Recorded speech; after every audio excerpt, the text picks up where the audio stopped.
Good day everyone, I'm Angela May Binibini from BTVTED to 1 FSM Set A. Today, I'm going to present my e-portfolio which show everything I've learned and experienced in our food preservation subject. These are the main parts of my portfolio. First, I'll show my attendance as part of my overall performance in this subject. After that, I will present the activities we completed, also the products we created, and finally, I'll share my reflection on what I've learned and experienced throughout this subject. Here you can see my attendance record from February to May. I was present in all the session and only came late once during a short online meeting on April 15, 2025. On that day, I thought the class was asynchronous, so I joined 5 minutes late. My overall status is no absence and only one late. So let's proceed to my activities. The first lab we do is making jam and candy. Here's our documentation, me and my group Balay Gunita, in making pickled labanos, pickled chayote, and kimchi. In these slides, we made pork tocino and skinless longanisa using meat curing techniques. Both were properly cured and ready to cook. The fermented vinegar and dehydration activities were assigned by Ma'am Mojica to be done at home. I used jackfruit to make dehydrated chips using an air fryer because jackfruit is personally my favorite, so it was my first choice for making chips. I also dehydrate bitter melon leaves or ampalaya leaves to make herbal powder, which we personally use at home by mixing it into drinks due to its great health benefits. I use the air fryer for both to dehydrate them. Before we did the smoking process, we first did individual deboning of bangus. Each of us carefully removed the bones to prepare it properly for smoking. On the same day, we also did meat curing for our chicken nuggets. For the pure ham activity, I worked with my partner Carl Talindang and we did it at home. It was a great experience. We were able to apply what we learned in class while working as a team. We made sure to follow the instructional properly and we were really happy with the result.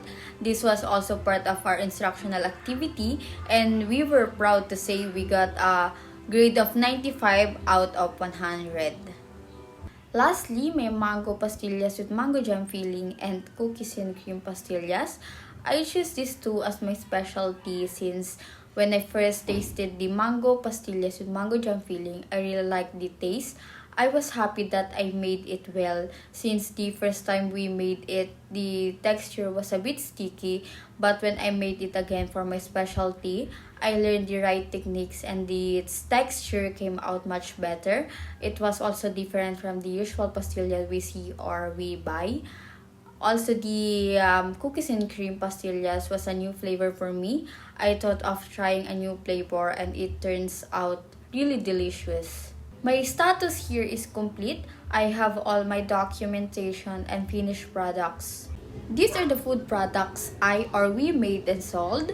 I'm happy to say that all of them were sold out. Mango jam 175, apple and pineapple jam 155 pesos, mango pastillas with mango jam filling 55. We made this at home because our first attempt at making candy was incorrect, so we repeated the process. Coconut vinegar 50. We prepared this individually. Also langka chips 80 and ampalaya leaves powder. We also prepared this individually and my other classmates or group mates have their own products of dehydration. Pickled chayote 175, pickled labanos 195, kimchi 100, pork tocino 150 pesos, skinless longanisa 90, tinapa 175, chicken nugget 75, mango pastillas with mango filling 60, cookies and cream pastillas 35. So these two is my specialty. I prepare this individually and also my other classmates have their own specialty. So next is pear ham 282. So I prepared this with my partner Carl Talindang. Aside from the individual items I mentioned, all the products were made by my group Balay Gunita as well. So we added 25% to 50% markup on the prices so our group could earn profit and have enough money to continue making the next products that Ma'am Mohika will ask to do until the end of the subject. And recently, we've already divided the money we contributed, and with profit, each of us earned over 200 pesos. For the reflection, what I have learned from the course. So, in this reflection section, I shared my experience and what I learned. At first, I didn't know much about food preservation, but as the course went on, I learned many new skills, not just how to preserve food, but also how to handle a small business and work well with others. I learned how to do costing, sell our products, and communicate better with my group mates. This experience gave me more confidence and helped me see that I could start a business in the future. Thank you for listening to my presentation. This journey was a truly unforgettable, and I'm thankful for all the things I've learned.